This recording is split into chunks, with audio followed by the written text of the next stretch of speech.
কি রে, তুই সারাদিন ফোনের ভিতর কি করিস রে? তোরে না দেখি ফেসবুকে কোনো রিলস গেম কিছুই দেখতে। তো তুই কি করিস? আমি অযথা সময় নষ্ট করি না, আমি ফোনে কাজ করি। কাজ? কি কাজ বলতো আমাকে। আরে আমি রোডভাতে কাজ করি। রোডভা আবার কি? রোডভা একটি অনলাইন ইনকাম প্ল্যাটফর্ম, যেখানে অ্যাড থেকে ফেসবুকে লাইক ফলো করে ইনকাম, মোবাইল রিচার্জ রিসেলিং করে ইনকাম, মাসিক স্যালারি সুবিধা, টিম গঠন করে মাসে 20 থেকে 40,000 টাকা ইনকামের সুবিধা এবং আরো অসংখ্য প্রযুক্তি থেকে কাজ শিখে আয় করা। অনেক ছেলেমেয়েরা এখানে কাজ করে নিজেদের ক্যারিয়ার তৈরি করেছে। ওয়াও, দারুণ তো। শুরু করতে কি টাকা লাগে?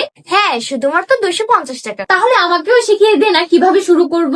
অবশ্যই, খুব সহজ। প্রথমে ফোনের কোন একটি ব্রাউজার থেকে সার্চ করো appsrodva.com। প্রথমে অ্যাপ ডাউনলোড করে ওপেন করবি, তারপর নতুন অ্যাকাউন্ট খুলুন, এই অপশনে ক্লিক করবি, প্রয়োজনীয় তথ্য পূরণ করবি, অ্যাফিলিয়েট কোড ঘরে 6টা টু লিখবি। অ্যাকাউন্ট খুলে গেলে ভেরিফিকেশন অপশন থেকে বিকাশ রকেট নগদের মাধ্যমে 250 টাকা সেন্ড মানি করে অ্যাকাউন্ট অ্যাক্টিভ করে নিবি। কত টাকা হলে উইথড্র করতে পারো? মাত্র 250 টাকা হলেই বিকাশ নগদ রকেটের মাধ্যমে টাকাটা উইথড্র করতে পারবি। তারপর কাজ শিখবো কিভাবে? প্রতিদিন মিটিং ভিডিওর মাধ্যমে সব কাজ শিখে নিতে পারে। বন্ধুরা, তোমরা বসে না থেকে আমার রুটবার সাথে কাজ করো। রুটবার সাথে কাজ করে আপনি আপনার ক্যারিয়ার গড়ে নিতে পারবেন। অ্যাপ লিংক এবং অ্যাফিলিয়েট কোড কমেন্ট বক্সে দেওয়া আছে। বিস্তারিত জানতে হলে স্ক্রিনে থাকা নাম্বারে যোগাযোগ করুন।